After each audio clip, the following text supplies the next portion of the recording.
ఏవైతే చీర అదే విధంగా గాజులు చూపించి ఇవి తొడుక్కో అంటూ కూడా చెప్పడం జరిగింది. సో ఈ నేపథ్యంలో మహిళా కాంగ్రెస్ నాయకులంతా కూడా రీసెంట్ డేస్ లో చూస్తే అటు కేటీఆర్ నుంచి నిన్న కౌశిక్ రెడ్డి వరకు ప్రతి ఒక్కరు మహిళల పైన అనుచిత వ్యాఖ్యలు చేస్తున్నారంటూ కూడా ఇటు భవన్ దగ్గరకు వచ్చి ధర్నా చేసినటువంటి పరిస్థితి. ఇక కొంతమంది ఉన్నారు మహిళలు, మాట్లాడదాం.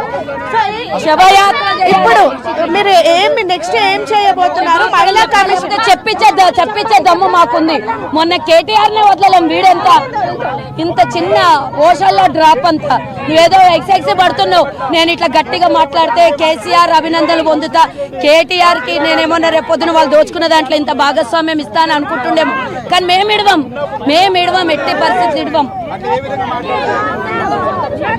మహిళా కమిషన్ కెళ్ళి కంప్లైంట్ ఏమైనా ఇస్తారా? మహిళా కమిషన్ కి ఇస్తాం, గవర్నర్ గారికి ఇస్తాం, స్పీకర్ గారికి ఇస్తాం, అందరికి ఇస్తాం. అందరికీ చెయ్యాలి. ఆయన ఎమ్మెల్యే పదవిని డిస్క్వాలిఫై చెయ్యాలి అని ఇస్తాం. ఎందుకంటే మహిళను అడ్డం పెట్టుకొని గెలిచిండు, బిడ్డను అడ్డం పెట్టుకొని గెలిచిండు. సెంటిమెంట్ మీద అప్పుడే పెళ్ళాన్ని ఎంట పెట్టుకొని ఓడి పట్టుకొని అడిగింది కదా. ఆ రోజు సమాజంలో ఉన్న మహిళలు గుర్తు రాలేదా? ఈరోజు సమాజంలో ఉన్న మహిళల్ని ఈ విధంగా కించపరచడానికి అందుకే కౌశిక్ రెడ్డి రావాలి.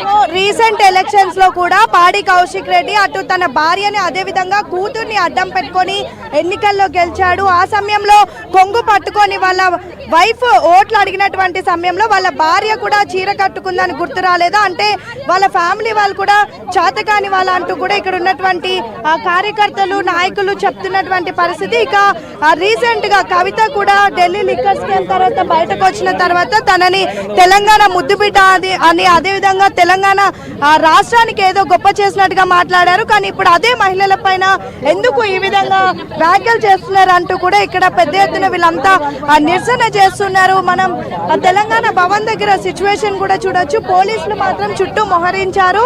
వీళ్ళందరినీ ఆల్రెడీ లిఫ్ట్ చేయడానికి ఆ వెహికల్ ని కూడా రెడీగా పెట్టుకున్నారు. మహిళా పోలీసులు కూడా పెద్ద ఎత్తున ఇక్కడికి వచ్చారు. అయితే వీళ్ళు మాత్రం మేము శాంతియుతంగా ప్రొటెస్ట్ చేస్తున్నాము అంటూ కూడా చెప్తున్నటువంటి పరిస్థితి. సో మొత్తానికైతే ఇద్దరు ఎమ్మెల్యేలు పాడి